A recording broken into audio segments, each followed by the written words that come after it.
What is up, guys? Welcome back to another episode of Thought Factory. And if this is your first time joining us, what I normally do is I watch Star Citizen for the first time. However, I've watched this one beforehand. Tried to make a video. Video didn't work out. So here I am redoing it. Anyways, that's why I'm late getting Thought Factory out. Anyways, this is Inside Star Citizen, Inside the Merchantman, Spring 2022. So let's go ahead without further ado.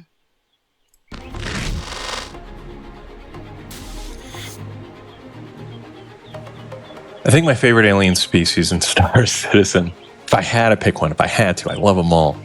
Yeah, I have a deep fondness for the Banu. Like the visual architecture. They just seem like kind of cool critical thinkers. The Xi'an, I'm close. The Banu look like tree people.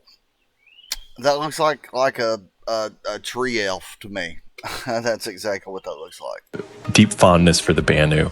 Like the visual architecture. They just seem like kind of cool critical thinkers.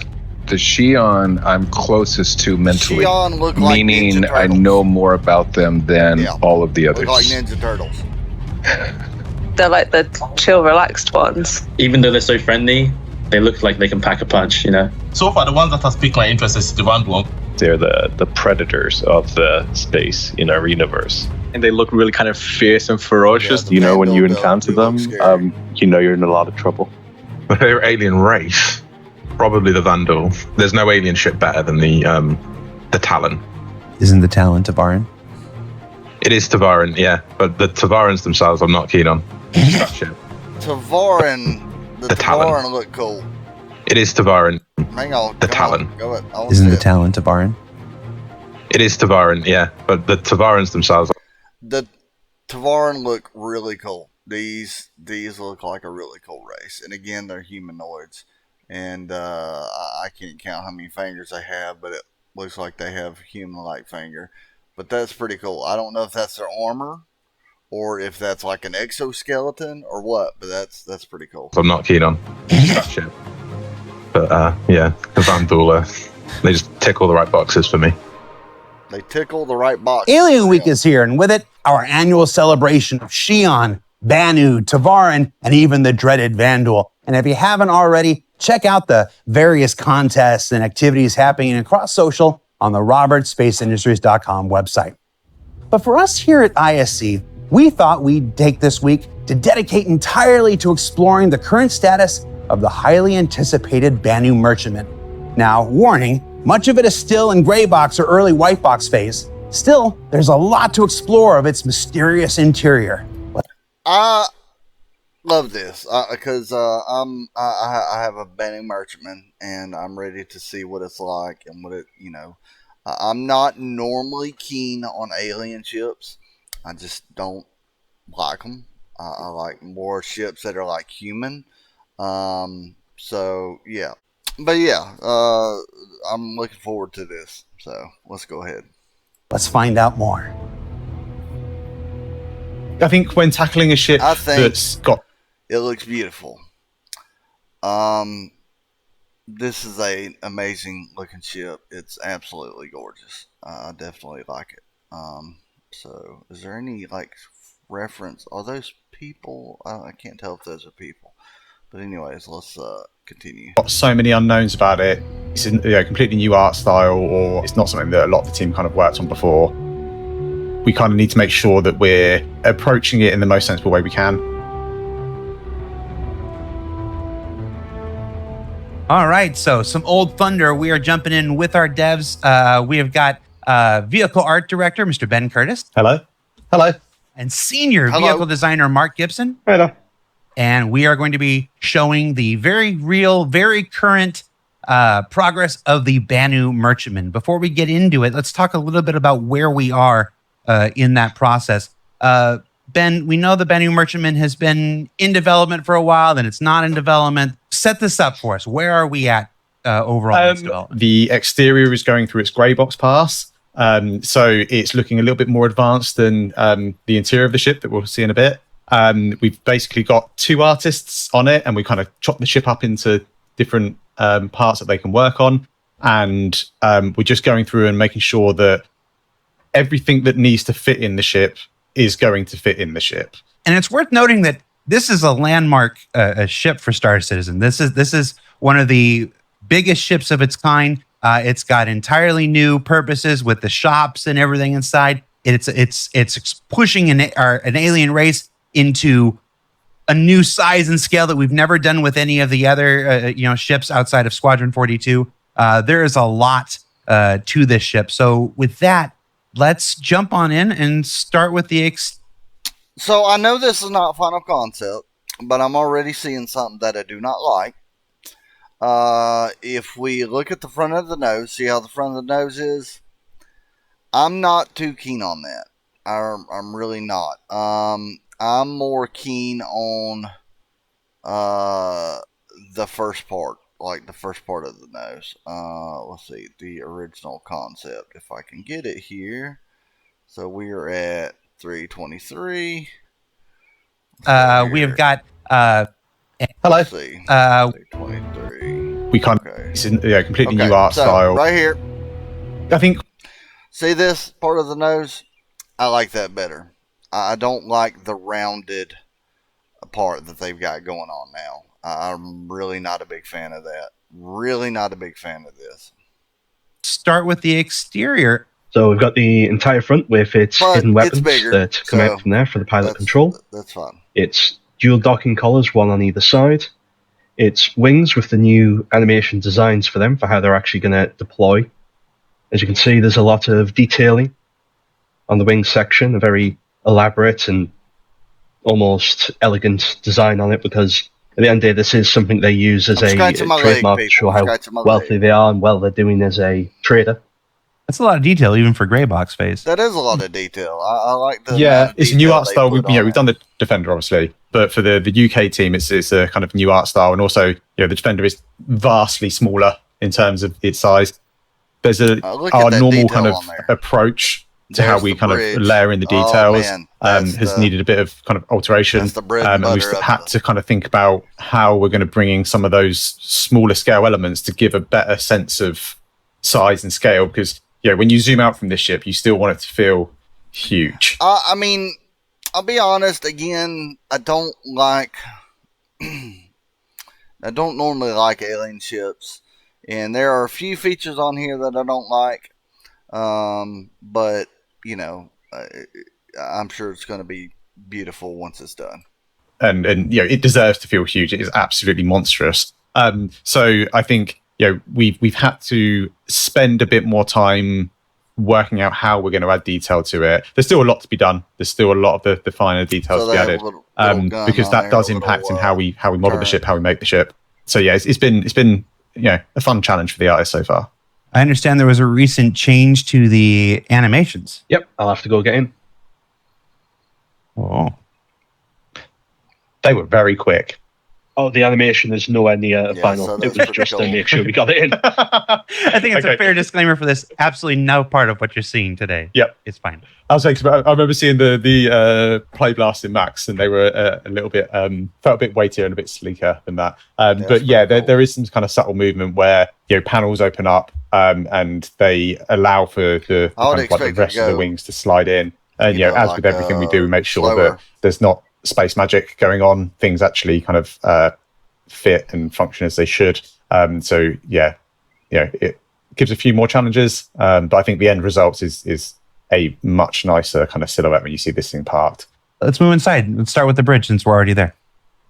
Okay, so the interior of the ship, like I say, is the main.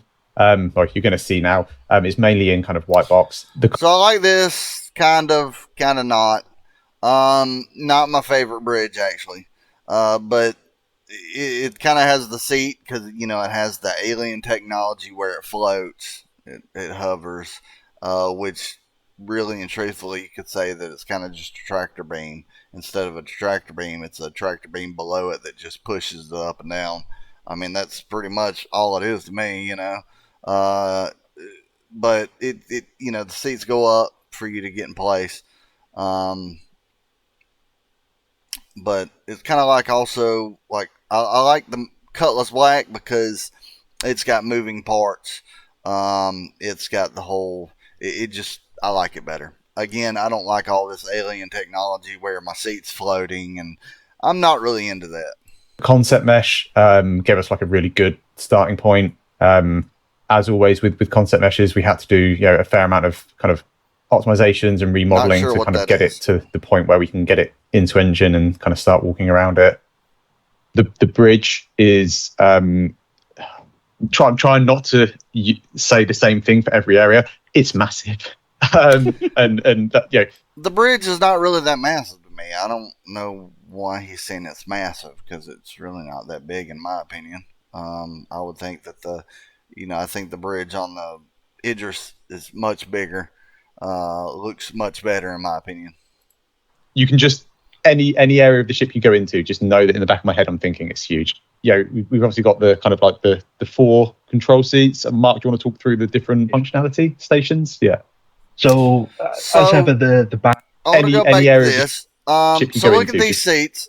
Know that in the back of my head I'm thinking it's huge. And what I've always wondered about this alien technology is when the Banu Merchantman is created, okay, it's said to be a alien ship, yet humans can perfectly fit in the seats. They can perfectly operate the controls without, to me, if it's an alien ship, the controls are built specifically for the aliens. The seats are built specifically for the aliens. And, so I don't understand how all this is converted over for a human, unless, these are replicates of alien ships that are created by like a human company that create these for humans. But later on, we'll see that, there are some of the seats are much bigger to where when a human sits in it, you can tell the difference. We've obviously got the kind of like the 4 control seats. Mark, do you want to talk through the different functionality stations? Yeah. So as ever, the Banu don't have captains. They're a very family communal sort of unit, so it didn't make sense to have a primary captain station for the bridge section. I get it. In reality, everything would be relatively even. So we have the pilot seat and control, which obviously with a ship full scale, it's very difficult to get a good view from the pilot seat, to get a good view of what's actually happening. So a lot now, of the... here's what I want to know. In the future, are we going to be able to play as different races, or can we only play as humans? Hey, let me know in the comments below. Animations need to be very alien so that you can get the pilot into a good position so they'd be able to see what they're doing. So we use a lot of Zion tech, which lift things up through gravity, so they get this fantastic view out the front so you can see where you're actually going. So you've got your primary pilot seat, then to the right of them you have your co-pilot seat, then 2 stations behind are for the large remote turrets that the ship has for defense. So if you ever need it, people can quickly jump into these seats and get into the action to try and defend you from whatever's happening if it's coming up behind or the sides. Obviously, if it's coming on front, the pilot has more than enough means to be able to deal with it themselves. And if your instinct was to... And again, this is supposed to be an alien ship. Okay? It's a Banu Merchantman. You've got evac written right on the floor. Evac. It's, human. That's human letters. However, the Banu are traders, so I do get that, maybe just like if I go to another country, sometimes there are English words somewhere, but, they're normally paired, with the native language. So you'll see the native language, and then under it you'll see like, it in English. So to me, this is just not, it's not as immersive as it should be. To stop the YouTube video and go immediately to comments and say it's pronounced Xion, Mark. Get a better hobby. I'll say you'd be correct. Directly behind the bridge where the actual operations occur, you have some basic features for if stuff goes wrong. So you have some suit lockers to put emergency suits in, because obviously they're not going to want to go around in their day-to-day lives wearing their spacesuit all the time. But if something goes wrong, they do want them to hand. So Next to the actual escape pods, you have your suit lockers to quickly get suited and booted, and then be able to get into your escape pod and get out of there if you need to. So they have one on either side, one for each of the actual crew that would be on the bridge, as well as a couple of extra, because leading a little further down, we actually have the more habitation side of the ship, but we'll get to that when we get there. Directly behind, we also have the entryway to get inside the main man turret. This is kind of one of the rooms that we spent a bit of time kind of playing with in white box and making sure we got it right. We really wanted this to kind of feel, like quite a moment walking into it. Go on, Jared. No. Okay. Even in gray box, this is quite a moment here. Yeah, there was some really nice bits in the kind of concept where you had these kind of like these. It's pretty cool, but it reminds me of a throne room. Like, this is a throne room. Doesn't remind me of a turret room. It more reminds me of like a throne room, like a king should be sitting there or something, you know? I don't know.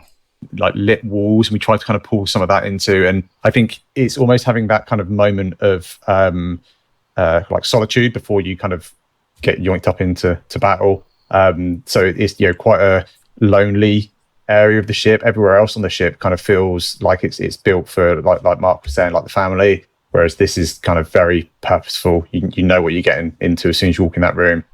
And obviously the exterior shell there, when all said and done, would open up and reveal you to the outside. Yeah, absolutely. So an interesting thing about the turret, because it's probably something people are going to be curious about, is how it actually works, because there's no big arm there behind it or anything like that.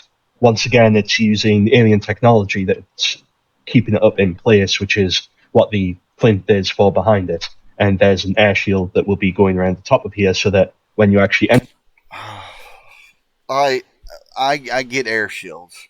I get it. But, if we have the technology of air shields, why do we even have airlocks? Why do airlocks exist at this point in time? It makes no sense. So we have this air shield that is obviously much superior than an airlock, and yet we still have airlocks.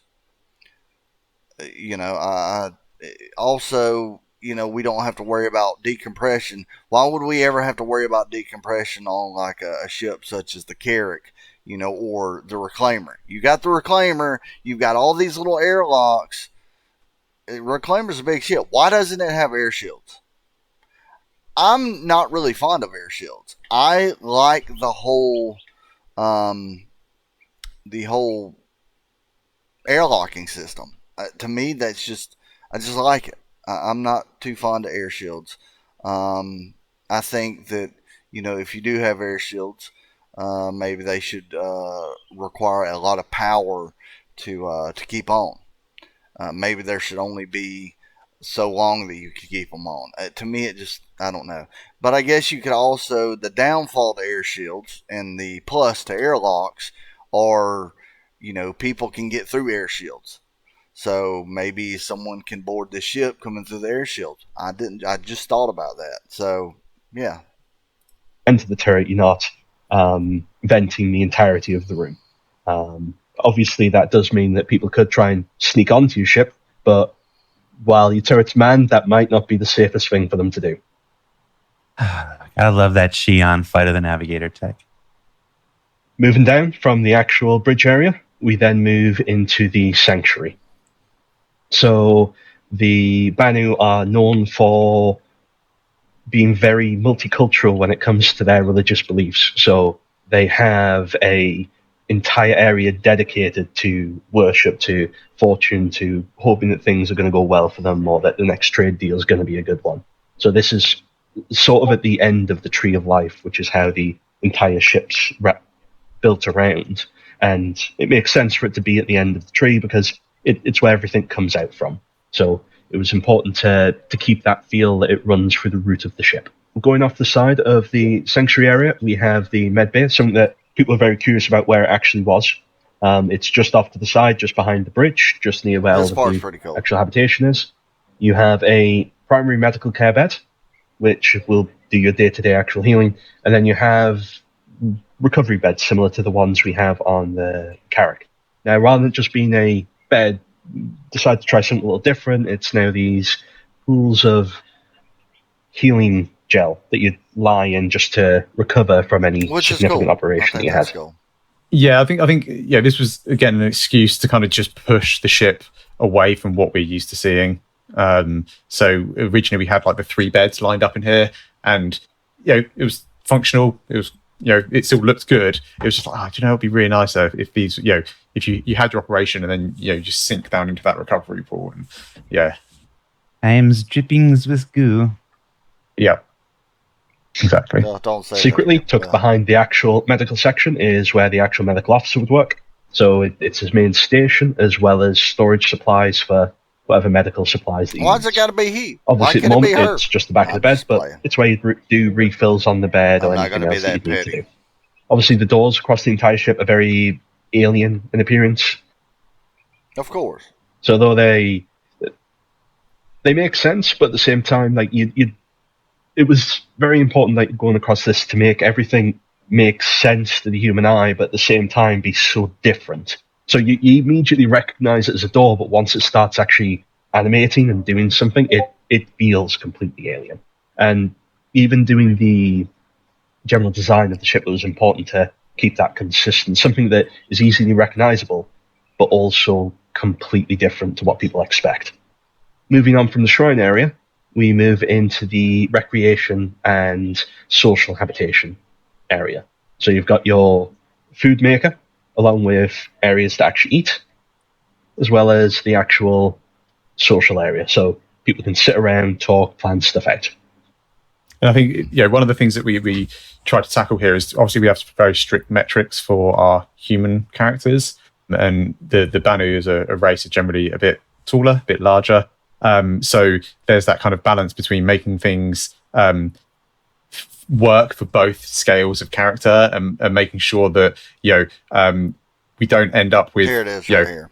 Let's say like the child in the scene. I remember we brought it up in one of the update meetings, and the consensus was, well, this is a Banu ship, and whilst they support all the other races that we have in our universe, ultimately it's their ship, and so things should be made to their scale. Directly off the habitation area, we have a secondary control for the hangar section. So if someone needs to actually be allowed to enter into the hangar, you have a separate control room to allow you to open up the hangar doors to permit the additional ship to come in. Once again, it's standard doors, but the whole animation, all of it's very alien. And obviously, when we get to kind of final art, we'll dress this up so there does look to be some functionality there, because we don't want it all to be space magic. It still needs to feel like there is kind of mechanisms there that are supporting these. You keep these saying things. Space magic. I would think it would be cool if you do come across some alien races that seem to have some type of magical powers, but they're not really magical powers. It's just that humans haven't had the technology to figure it out, I guess.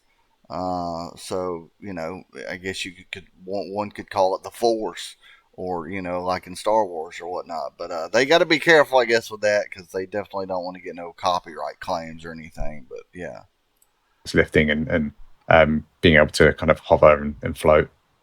Coming off the habitation area, we have 2 staff lifts. So these ones would be specifically for the staff to allow them to move around the ship a lot easier. We'll come back to them later, because there's a better point to show them. But they just give you more access just because of the size of the ship. We needed to have multiple ways to get up and down. Otherwise, if you want to get from one part to another, you'd have to run the entire length of the ship, go down the floor to run the entire length again. So we added multiple ways to move up and down between the ship. So at the rear here, we have the we have the crew-specific lift. This has access to all of the floors, unlike the customer lift. This is the passenger entrance area. So the lift will go to this floor for all of the passengers, which then gives them a little foyer area before they enter whatever floor they're on. That's pretty cool. We have the meeting area. So this is the conference room where important delegates will come to discuss significant trade negotiations, rather than I'm going to buy a power plant, I'm going to buy fuel. This is where serious conversations and serious negotiations go on. Yeah, this has got like a really nice view out over the like the cargo hold as well, doesn't it? Yep. To the side of the actual meeting and delegation room, we have the VIP suites. So obviously your VIP delegates are going to want something a bit nicer, a bit more special when it comes to where they're resting. So they have their own private chambers so that they can rest and relax and freshen up before they actually go do any significant meetings. Which is really cool. And again, this sort of room highlights a lot of the, I guess, the shape language and the difficulties on the ship is that everything's curved, everything flows, and there is that kind of like. So again, the Banu. So I'm assuming they use the restroom like we do. They have a butt crack, and they use the restroom. Or when are we going to get a race that like poops out of their head or something? So how are they going to build the bathroom or the restroom, whatever you want to call it, the loo? How are they going to like make that compatible with humans if they're going to put most alien ships in the game for humans to fly? That would be interesting and funny to figure out. Like real kind of like leading shapes that kind of like lead you through the ship, as opposed to what we're so used to on a lot of our human manufactured ships, whereas everything's hard and angled and flat. Really, the only thing in this ship that's flat is the floor. So the negotiation table has one seat at the top for the actual mediator, which obviously would be a member of the crew, and then even number of seats on either side for the delegates to have their discussions. From the actual meeting room, you get a fantastic view of the cargo hold, where all of your goods would actually be stored. As you can see, the amount of cargo that the ship holds is colossal. A lot. Yes. And just the sheer volume of it gives you this cavernous, cathedral-like view of being stuck in the rafters of a warehouse worth of stock. Yeah, it gives you a real sense of how tall the ship actually is. When we get to the market, you kind of get a glimpse at that, but it's not until you get into somewhere like this that spans the whole, or not even the whole height, you've got the hangar above the height of this, how big the ship actually is. Well, we're not going to be able to go through every single room and nook and cranny today. This is too big a ship. So let's go to the market now and take a look at that. So I think this is what a lot of the kind of customers are going to see when they first walk into the ship, is this sort of like reveal of the market area. And what we tried to do in this area is kind of everywhere you walk into it, you're kind of walking through a small tunnel or quite a tight space, so that when you kind of do walk wonder, I guess, are we going to have NPCs or AI? Are we going to have them in here selling stuff, or can we have real players in here? Maybe like a player who just runs an Aurora and has a lot of loot that he wants to sell, and he rents out a stall. How is that going to work? That's I can't wait to figure out how they're going to come up with that, and hopefully it's not. Hopefully it's like an automated thing, like not okay, you're going to rent this, and hopefully it's something that you can set up. Okay, you can rent this stall, and then I'll just get money that's deposited from your account into my account every so often. It does then open up, and you can see that sort of like that grandeur and that height of the ship. And this is only 2 out of, I think it's 5 or 6 floors at this point of the part of the ship you're in. But I think it's just a nice kind of like reveal of the overall kind of again, just repeating that size and that verticality that we see in the other areas of the ship. Yeah. I think we've already shown a lot of the concept art of this area already. But the idea here is that you've got this, hollow in the middle that will kind of, will allow Is that a turret? the. There's a turret up there up top. That's what it looks like. A turret up there at top. Let's go back. Let's check this out. There is a turret. That looks like a turret. But the idea here is that you've got this, hollow in the middle that will kind of, will allow the traders to kind of show off some of their items that might not fit in the shops, or might be, too valuable to place in the shops. So yeah, it's a very exciting area of the ship, this part. Okay, and the last area we want to show you today is kind of the area that we spent a little bit more time on. It's a little bit further along. We've tried to take some areas and push their visuals, so we've got a good understanding of how much work's involved, and what the kind of like the final ship is actually going to look like, because it is such a large ship and there's going to be a lot of people ultimately working on it. I think it's good to have that kind of key area that you can kind of refer to as this is what the merchantman's all about. And whilst each area of the ship will have its own feel, will have its own kind of style and in its own forms, I think this is a good indication of the kind of elegance. And if you imagine this is the crew area and the guest area is going to be a level above this, I think it gives you a good idea of what. It kind of reminds me of I think they're taking like different things from different cultures and like putting them in like the Banu. I think the Banu looks more like a like an Arabic race, because it looks like a whole bunch of Arabic architecture. That's what I'm getting from this. We're aiming for.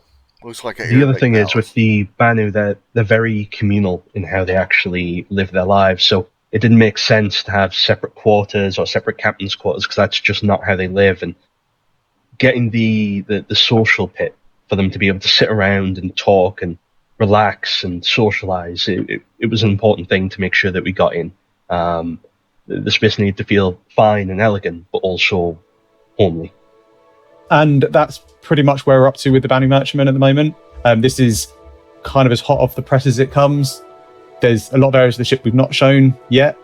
Beautiful. We're really happy with the progress we've made so far, but at the moment we are kind of at that point where we've got a skeleton crew just kind of working out everything that we need to get done to deliver the ship. When time permits, we'll be able to ramp that up and bring on more of the team to kind of get through the amount of work that's involved. I hope they get it done quick. I really do. Super excited with where it's up to. I think it's going to be one of those that kind of stand out, one of those hallmark ships that kind of defines what Star Citizen is. Mm-hmm. It shows that there's more to our universe than single-seater fighters and the likes.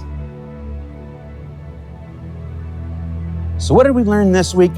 Well, she may not look like much just yet. It still has a long journey ahead of her.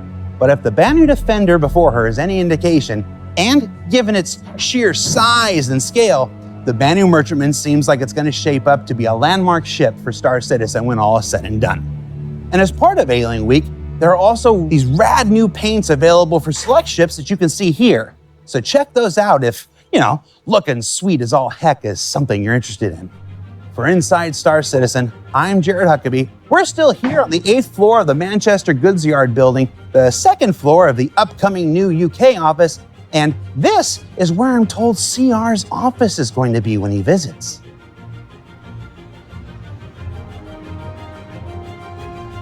Also this weekend was the first International Bar Citizen Weekend. So here's some imagery from the gatherings near studios around the world. And don't forget to let us know on social where your events are being held at, as we're going to be sending folks to select locations throughout the remainder of this year. We'll see you all next week. Awesome. Thank you guys so much for joining me. And again, if you want to discuss any of this that I've talked about in here, or any of my opinions, please join the Discord below. Hop in our Discord and let's have a discussion. You guys have a good one and stay safe, Knights.